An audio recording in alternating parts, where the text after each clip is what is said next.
Hello, everyone, and welcome back to the Knockout Podcast, episode 51. We are back for another week. My diss is done. My diss is done. My diss is done. So I'm a relieved man. Unfortunately, we are not greeted with a whole lot of exciting fights to either talk about in retrospect or to preview. In fact, two of the main fights that me and Jack were excited about. The Literally the two Riddell, most yeah. interesting fights, I The think. Riddell Gillespie and the Ortega Volkanovski fight were both cancelled. I presume to do with the same thing. I mean, they said COVID-19 protocol, which is Yeah. I presume is just a positive test. I mean, seems bizarre that I they're think it was confirmed that Volkanovski was the one with COVID. yeah, I think there was something about his mum arguing with yeah. someone I on saw Facebook. It was quite funny because my son's halfway across the world and he's sick. It was really cute. But yeah, it was Volkanovski got COVID, and then I don't know about the Riddell one. Maybe I those assume it's teammates, because aren't they? they were Yeah, probably travelled or trained together, but yeah. seems auspicious that they can't even contain a COVID case, albeit that seemed pretty unfortunate. Yeah. Yet they're opening up UFC 263 or whatever it is to 15,000 fans, but that's a discussion for another day. Anyway, on today's show we have got the slightly bizarre card that happened last week, including the main event that was very weird, but we'll get into that. And then we've got UFC 260 at the weekend, which is very much on its bare bones. I mean, it's a Stipe Miocic or Francis Ngannou COVID test, spraining of an ankle in training away from a full-on cancellation. Uh, Yeah, that's true. But I couldn't imagine what they'd do with the Cardiff. well, Or Miocic come out. maybe they turn it into a fight night, I guess, and just have Woodley Yeah. Luke as like a 3 round main event. But certainly as a pay per view. So touch wood, they both stay fit and well beforehand. But we'll get to that in a bit. First, we'll touch on the Brunson Holland card last week. I mean, the only real fight that there was of any note to talk about is that main event. Derek Brunson defeating Kevin Holland 49-45 and 49-46 on two cards.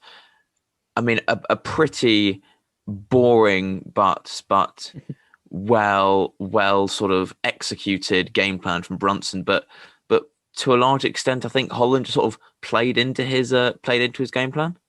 Yeah, really yeah, just kind of I think at a certain point, that is Kevin Holland, that is who he is. He is brash, he does talk a lot. He's been like that since before he was in the UFC. I think it was one of the reasons Dana White said he didn't initially sign him from the Contender Series because he didn't like how much he talked. Which for someone that's supposedly loves the fighters that talks like McGregor, but what Dana White, he's been like that for a long time. So it's not so much that I think, as Dana White said, that he was having a breakdown in there or something. I think he just kind of accepted what was happening and to a certain extent couldn't do much about it.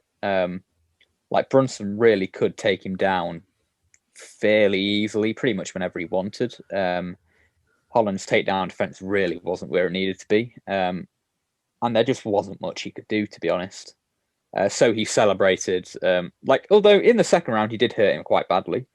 And in the fifth round, he celebrated that kind of moral victory quite strongly of getting the takedown on Brunson.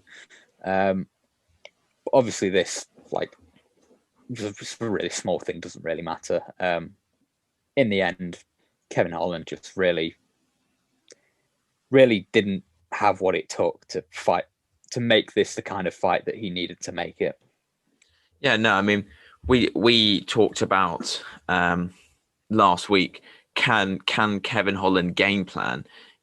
We've seen in his fights, in the Darren Stewart fight, in the Jacare fight, a willingness, and probably in fact not even a willingness, but an inability keep the fight where he wants to. He ended up on the floor in both of those Stewart and Jacare fights. Yeah. And I think in this Brunson fight, a lot of I think some of the takedowns, particularly towards the end, were Derek Brunson working well for the takedown, but a lot of them just came for perhaps off the back of that first round. Holland just overextending himself in his sort of stand-up boxing and just sort of falling into the takedown. There was really a lack of range fighting. I think we both said that using his natural size and keeping the fight at a distance was perhaps one of his better routes to victory, and he just seemed too willing or almost unable to keep himself from just sort of falling into close exchanges, and there you sort of saw Brunson's best work, where he was able to nullify Holland and then trip him and get the takedown. Yeah, so like he really kind of needed to make much better use of the jab, obviously, and like keep Brunson at bay. But like he kind of, even like, especially I think after the second round where he hurt him, he kind of like really fell in love or like relied on the right hand. And the way he throws his right hand, he like collapses into you after, or allowed Brunson to just clinch him up after throwing the right hand. So he couldn't really do anything like after throwing the right hand. Either it hit Brunson or it missed. But either way, after that, Brunson was clinching him and then taking him down. So yeah, I think he really needs to work on that, like not kind of getting like too far over his feet, so that he can throw the right hand and then get out and not have to collapse into the clinch. And then you also, you mentioned the first round, how the first takedown, well, it wasn't a takedown. Holland slipped, and then Brunson managed to control him on the ground for the rest of the round. It would be interesting to see what would have happened if Holland didn't slip there. If he managed to hurt Brunson early, Brunson is someone that can be shaken quite easily. He does, like, very early on, he, I suppose, doesn't have that much confidence in himself to a degree. You can rattle him. So if Holland managed to do that, I wonder how differently the fight might have gone. I mean, not to say it necessarily would have. Brunson might have either not got hit or been able to take it. And then the rest of the fight, to be honest, because as this fight goes on, it always looks the same way, realistically. It's Brunson taking Holland down if they're in there for any amount of time. So it would be interesting to see what would happen if Holland didn't slip there, but not really interesting enough.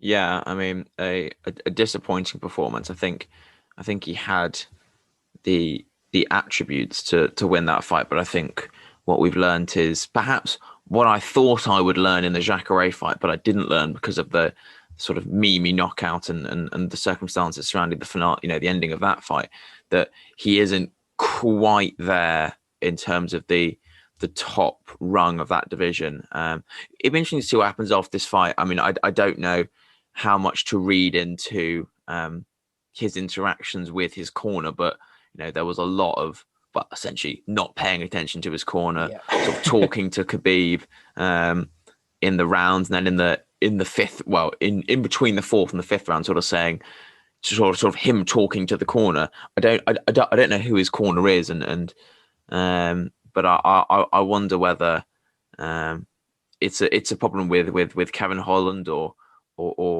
perhaps the corner, but they just didn't seem to be that sort of like understanding and them being able to get through, which I think is probably something to do with Holland and his character, but also a problem he needs to address, and that there's got to be a recognition that when you're mixing it with the guys in the sort of top 10, you can't just go in there and rely on your sort of innate physical characteristics and skills that you've got in that department to get you through a fight.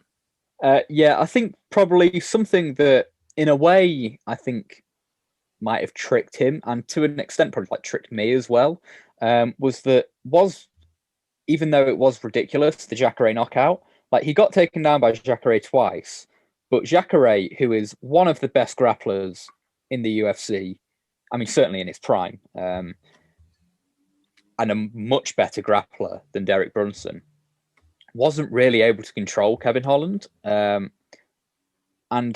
it was surprising that Brunson could in that respect. I think some of that, I'd be interested to go back, but some of that was Kevin Holland just. He did seem a lot more defensive in his guard, particularly as the rounds went on.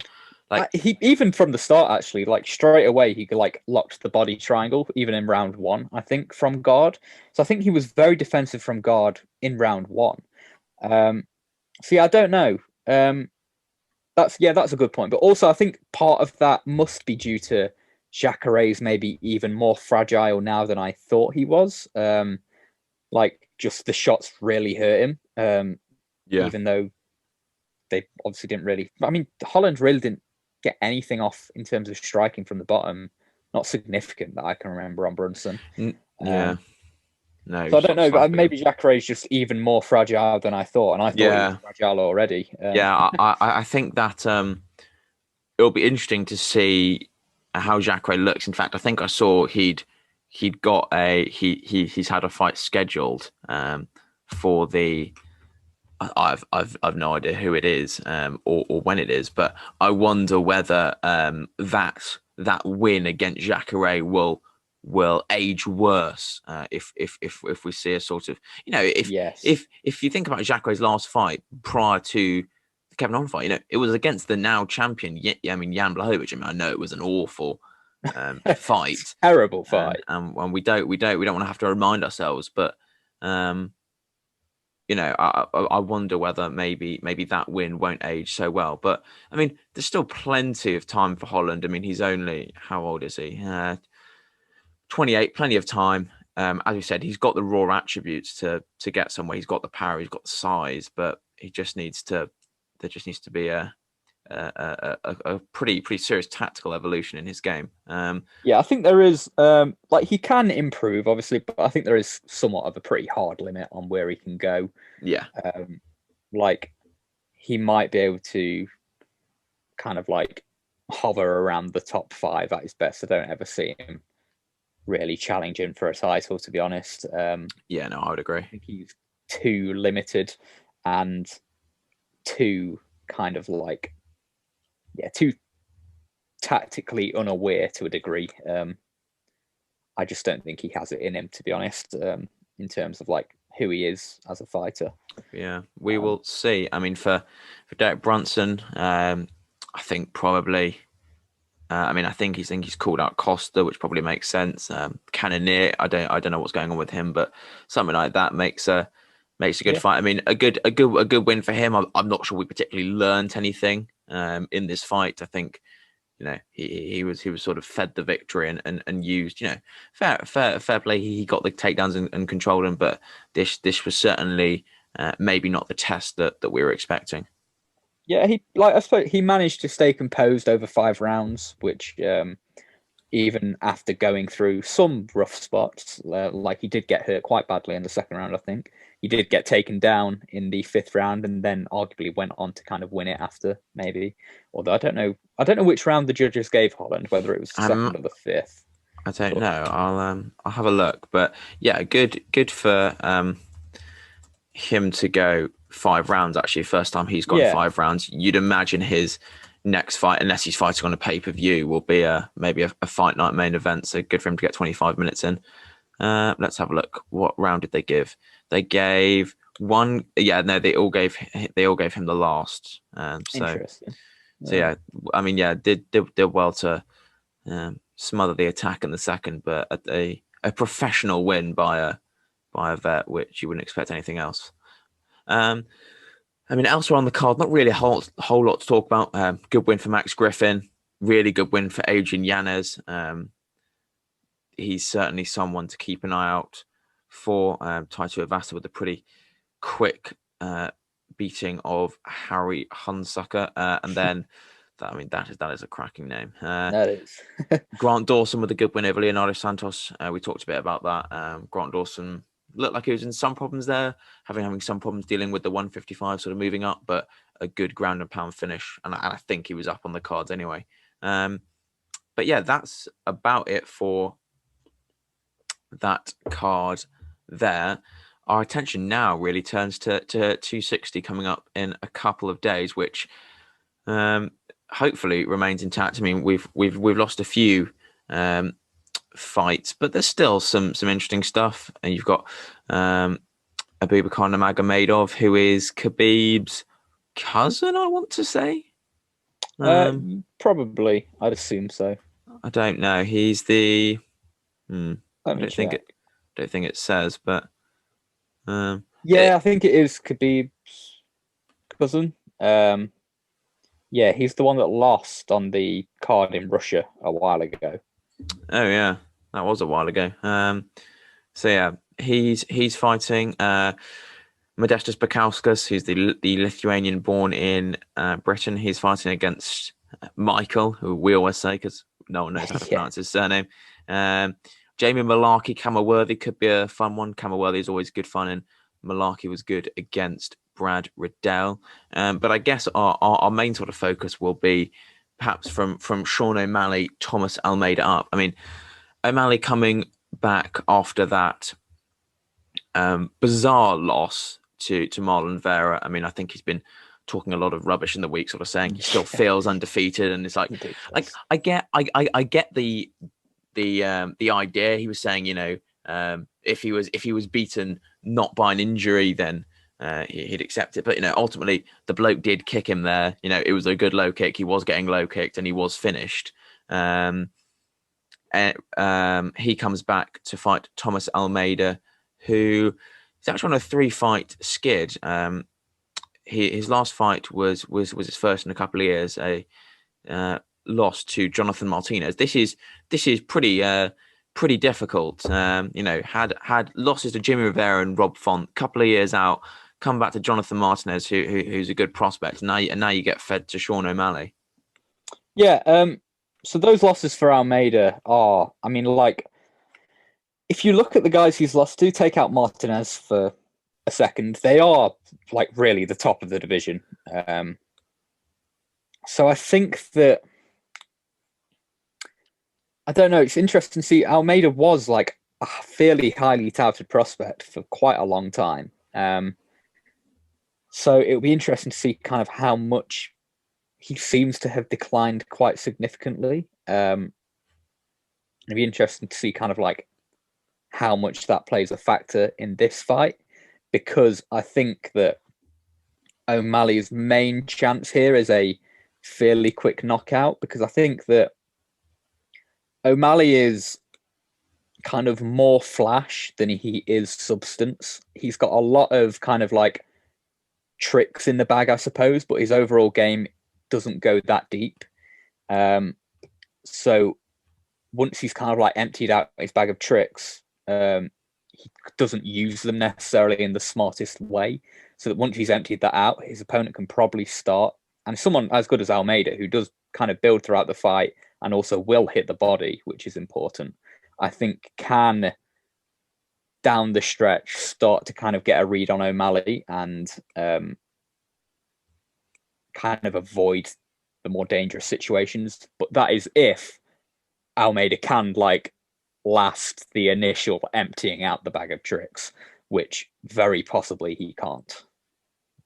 So I think that's kind of my read on this fight, that early on O'Malley is very dangerous, but as the fight goes along, I have more faith in Almeida to be able to kind of hit him in the body, get him tired, and then perhaps swarm him if he hurts him and maybe finish him late.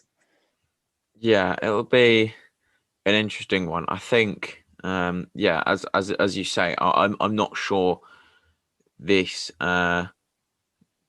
this fight represents quite the tee up for Sean O'Malley that a lot of people think it is. I think the Almeida loss against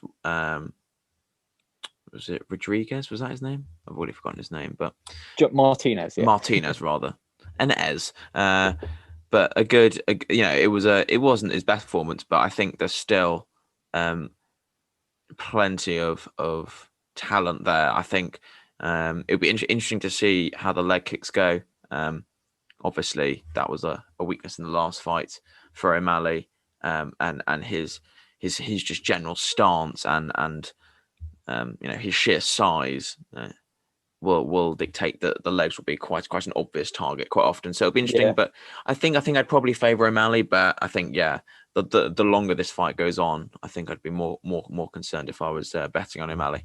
I agree. I think I'd probably go with OMalley because I think that that Almeida is fairly fragile at this point. And O'Malley himself is also quite fragile. Like in the Sukumtar fight, I know it was also an injury, but then after a few leg kicks by Chito Vera, I suppose he's going with that was an injury as well. But he got kicked, and then that led to an injury. I don't know. To me, O'Malley seems quite fragile. So his legs are certainly fragile, and then also he's got a long, skinny body, plenty of area to hit there, very open to body shots. And I haven't really seen anyone hit him in the body consistently. Yeah. But I don't imagine he'd take it great. So, it'd be an interesting one. It will be. Co-main eventing now in the place of Ortega Volkanovski is Tyron Woodley versus Vicente Luque. Woodley, who is continuing his slide. He's now, 15 rounds lost, 0 rounds won in his last, not quite. Yeah, not I think quite 135 minutes of fight time because the Colby Covington one ended before the end of the 5th round, but certainly 60. Well, I guess 15 rounds. Taking quite a quite a step down to Vicente Luque, who's number 10 in the rankings. Luque sort of has been flirting in and around the lower rankings of the welterweight division for some time. Had that quite big step up against Wonderboy Thompson, which I think was probably a bit too much too soon. Went back down. Good win over Nico Price. Good win over Randy Brown. I mean, we say Vicente Luque. Well, normally, Vicente Luque can get a good fight out of anyone. I'm not sure he'll be able to get a good fight out of Tyron Woodley. But regardless of that, this represents a really good opportunity for Luque in the form that Woodley's in. I'm not even sure if it's form now to get quite a good name on his resume and certainly state himself as a key player within the sort of fringes of the title picture. Yeah, I think that even at his best, to be honest, I think Luque is a fairly bad stylistic matchup for Woodley anyway. Now with how Woodley's really kind of been, all his confidence has been completely wiped out over the last 3 fights. He's looked kind of more defensively porous and offensively impotent recently. That kind of put all that together, I think Luque should just have a fairly fun time with him, to be honest. I think it will look similar to the Burns fight, but honestly, I think Luque's a better and kind of more disciplined pressure fighter than Burns is. So I think it will be similar to the Burns fight, but Luque honestly might have a better chance of finishing him. So I'd be interested to see that. I think he'll have a good time smashing his head in with the left hook and then kicking his legs. I imagine is how it goes for as long as it lasts. Yeah, it'd be interesting to see whether possibly 15 minutes. Yeah, whether the takedown threat comes in from Woodley, perhaps. I mean, bizarre. I was watching one of the embeddeds the other day, and I think it was when he was getting picked up from the airport and he was being interviewed a bit, and he said, I'm a guy that always looks to my looks. I don't look at the results. I look at the performances. I'm thinking, when on earth has Tyron Woodley ever been a performance fighter? What? Yeah. All of his fights have been, moments, rushes, knockouts. He's never been a fighter that I thought, oh, if this goes 5 rounds and he doesn't, knock the guy down, he's going to win the fight. I mean, bizarre statement. Yeah, that is insane because he's such the opposite of if I could think of someone who is the complete opposite of a performance fighter, it would be Tyron Woodley. Yeah, like he doesn't. It's not like he has good ideas and he draws out the right responses from his opponents, but it just doesn't quite go his way. He is someone that like he has no plan. He will lose unless he really hurts you, or hurts you multiple times, such as like the Wonder Boy fights. Like he has no weapons to kind of like make his opponents do what he wants. It's all like he doesn't draw. He wants to sit back and counter, but he doesn't have any way of drawing out the right punches so that he can make opportunities to counter. Yeah, So my very bad at only that. yeah, it'll be interesting. I mean, I feel like we've been saying this with a lot of people. It'll be interesting to see whether Luque, because Luque is someone who sometimes doesn't need to, but often takes a shot to land a shot. Yeah. I mean, that also works on the assumption that your opponent is throwing punches, which we know with Woodley is sometimes a rarity. Don't take that for granted. So I can see a world where Luque does drag a bit of action out of Woodley, but I think I'm with you in that. I think, and if anything, I'm quite excited by the prospect of Luque just styling on Woodley for. Yeah, I'd really love that if Luque just went out. Luque is probably my favorite welterweight. I really love watching him fight. I think actually, after the Covington fight, we said, what's next for Woodley? Is he just become a gatekeeper? And I'm pretty sure. I mean, you'd have to dig it out of the archives. Yeah. I'm pretty sure we said I'd love a Luque to get the fight and just sort of make his name off Woodley. So, perhaps somewhere we've sowed the seeds. But yeah, this is a great opportunity for Luque, and hopefully he can get the job done. And to be honest, even if Woodley does kind of land a few shots, Luque's been in wars recently, but he still looks like he's got a very solid chin. So even with that, he's never been knocked out. I think Woodley hits hard, but I don't know. I think Luque will be able to take a few, and I think that will be more than enough. And he should style on Woodley. Yeah, we shall see. Main event time: Stipe Miocic, Francis Ngannou. The rematch.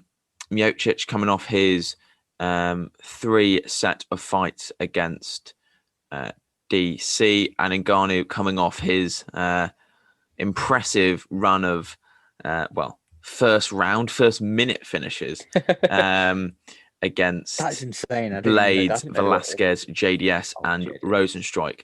I mean, I feel like we've been joking about this, and I've been joking about this ever since it became clear that Ngannou was going to get this fight, and then when it was confirmed that he would get this fight. Since the Stipe fight, we've had the Derek Lewis 15 minutes where I'm not sure he threw a punch. We then had 45 seconds against Blades, 26 against Velasquez, 77 against JDS. Not even 77, sorry, 71 against JDS and 20 against Rosenstrike. What on earth have we learned? I think, maybe he's a bit more patient, although not in the Rosenstrike fight, but no. I don't really know going into this what I've learned about Ngannou that I didn't know. Going into 2018, perhaps that he's a bit more experienced and maybe won't have the nerves. But in terms of his actual fighting style and fighting ability, I'm not sure I know a thing more. Yeah, I really don't think we know. Yeah, almost nothing more. I think you are right to kind of like point to the mentality, I suppose. He is more experienced. I do think he'll not be, especially having gone through the first Stipe fight, I think that he might be able to recover after kind of like the initial shock of not being able to just knock Stipe out straight away. Whereas in the first fight, like he was really kind of rattled after the first few minutes of not being able to hurt Stipe. So I think in that way, I imagine he'll be better. I don't think he's more patient. Honestly, he could be less patient. He seems, maybe I'm just going mostly off the Rosenstrike fight. He seems, if anything, a bit more reckless. Like that Rosenstrike finishing sequence. I've watched it because obviously it's so short. I've watched it a few times. It's terrible. Like he's all over the place. Yeah, I remember the BT put it on their Twitter, and I watched it back. Yeah, the funniest thing about watching that one back is you've got him coming forward, landing the shots. Well, not like swinging the shots rather. Rosenstruik lands beautiful left hook, beautiful calf, sort of inside leg kick, beautiful check right hook. Nothing, just Yeah, absolute. Three good shots. He's going back, bang, leg kick, right hook, and then just one punch, lights out for Rosenstruik. I mean, yeah, that fight certainly was a bum rush if ever I've seen one. But I don't know. yeah. I think other than that, going back to Ngannou, the only thing I think he has added a little bit is like he will leg kick a bit. He never did that before. I think he does that a little bit more now. But yeah, that Rosenstruik fight, I think that where Rosenstruik went wrong is like it was the kind of like little calf kick counter. In like he went straight backwards, didn't try to circle off, which Stipe is much better at. Stipe is a much better like ring general than someone like Rosenstruik. He is aware of where he is in the cage, and he won't back himself up as much. Whereas Rosenstruik went straight backwards, and then the counters he's landing weren't they just weren't authoritative enough. Stipe landed quite a few good counter right hands in the first fight, and they really stunned Ngannou and like sent him backwards. They got Ngannou thinking, whereas just everything Rosenstruik landed just had no impact. So I think Stipe would do a much better job of circling out, not getting caught against the fence, and then landing counters that actually matter, namely the right hand. So he'll do a much better job of that. But the only thing that then, like, that could concern me is that in the first fight, there was a time, I think it was the first round, Stipe landed like a pullback right hand counter. And then I think he got a bit excited and really pursued Ngannou. And when Stipe goes forward punching, he really squares up, and that Ngannou caught him with a massive punch and like really snapped his head back. And at this point, I don't know if Stipe will be able to take that kind of shot anymore, to be honest. Yeah, He's been in a lot of wars since the first Ngannou fight. He's been knocked out once and then gone through two really grueling fights with Cormier. So I don't know if he'd be able to take that again.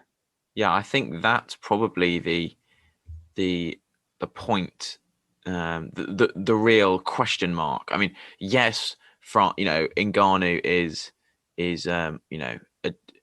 we don't know how much he's evolved, and we'll learn that hopefully, providing it doesn't end quickly. But well, and I mean, we can only speculate on that. But and I guess to some extent, we can only really speculate on Stipe. He looked good in that second. Well, in the first rematch, albeit that was after some adjustments. But as you say, he was struggling up until the sort of third and fourth rounds. And even in that fifth fight, he won the fight, convincingly. But takes a lot out of you. So, the key question perhaps is, not how much has Ngannou improved, because maybe he's not done as much as some people are saying, but also, to what point is Miocic maybe starting to tail off, or perhaps, being in enough wars and reach an age whereby he's perhaps a bit more vulnerable. He's 38 years old now, so I just don't know. As you say, if Ngannou catches him with that shot, which I think you've got to think he's gonna connect at some point. Whether it's absolutely flush or not quite as much, and it's just a case of where's Stipe's chin at, where's Stipe's body at in terms of can he take that? Yeah, I think that really is honestly probably the key point for me. Is kind of how much has Stipe kind of deteriorated. And I think in the two most important ways he has, I think certainly, I mean, his chin looked decent in the kind of like in the second and third DC fights. When he could see the shots coming, which he couldn't in the first fight, partly because DC caught him exiting the clinch, and partly because he poked his eyes multiple times. I think when he can see the shots coming, he's still got a fairly decent chin, but DC isn't Ngannou, and he's still got hurt in those fights. And also, I think Stipe looks noticeably slower than he was kind of 3-4 years ago. I think he's slowed down significantly, and I think that will be a big factor because he was able to beat Ngannou to the punch fairly consistently, especially after the first few minutes in their first fight. I don't know if he'll be able to do that for as long anymore because he's just not got the speed anymore. And he's not got the foot speed either, which means that Ngannou might have an easier time of kind of trapping him against the cage. And then another thing is that Ngannou isn't the kind of person we know to like throw non-committal shots or to really jab. But in the first fight, there were a few times where Ngannou jabbed with Stipe, and that did give him a bit of trouble. And then there was one time, I think he threw a kind of like non-committal or like slappy kind of quite like weaker kind of hook, left hook, and then followed with a right hook around, and that really hurt Stipe, I think, in their first fight. So if he can do stuff like that, if Ngannou can do that consistently, I think I have a fair amount of confidence that he can knock Stipe out this time. But yeah, I don't know. It's a tricky one because Stipe still has all the tools to be able to do it. He managed to kind of really disturb Ngannou with the jab and the kind of the inside like lead leg kick. That and then mixing that in with the takedowns really got to Ngannou. But I think that for me, it is just a matter of in the kind of like process of doing that, he did eat shots. There were moments for Ngannou, and I just don't think that he can really. I don't think he can like afford to make those mistakes that he made in the first fight again. So Stipe either has to be kind of perfect, which he wasn't in the first fight, or I think Ngannou is going to knock him out. Yeah, it's not quite. And I've seen this comparison, and I'm not sure I agree that it's not quite Fury Wilder-esque because I'm not sure Miocic is quite the Fury, and I'm not sure Ngannou is as bad as Wilder. But there is that. Well, no, I think Ngannou is better than Wilder. I think like yeah. Sorry. That's what he's not as dangerous as Wilder. I don't think. Well, he is kind of power wise, but he's just not as good as Wilder. Wilder is much more kind of, although not to a great extent, much more kind of process driven than Ngannou is. Yeah, it's just nothing like neither outcome would surprise me if we went 25 minutes and Miocic just rode out a solid decision victory and we learned that Ngannou hasn't improved equally well. Ngannou sparking him at any point during this fight wouldn't surprise me either. So I really don't know. I'd actually be intrigued to see what the odds have it. But I think I think I would just have it for Ngannou. I feel like he's going to land, and I'm not sure that. Yeah, they've got Ngannou at -125, so I feel like Ngannou will land, and I'm not sure Miocic is the same guy to take the shot when it does. But again, nothing would surprise me if Ngannou just doesn't land and Miocic sees it out. Yeah, I think this is a kind of fight that's somewhat difficult to predict the exact result, like because it could go either way, but it's not too difficult, I would think, to predict the general shape. So I think that it will probably be Stipe having similar success to what he did in the first fight, but he has to do that very consistently, and he has to be more so than the first fight perfect. In the first fight, he could afford to make mistakes, and he did make mistakes. As I said, I just don't think he can afford to do that really anymore. So yeah, with that in mind, I think I will pick Ngannou, but it wouldn't surprise me. Stipe is perfectly capable of winning this fight. So if he does go out and just kind of like dominates Ngannou for 25 minutes again, or even to be honest, could knock him out fairly like you could knock him out third, fourth, fifth rounds. I think that's definitely possible for Stipe. He's a very hard puncher. So that wouldn't surprise me, but I would, if I had to take a guess, I would say that Ngannou gets him at some point. Well, we will see.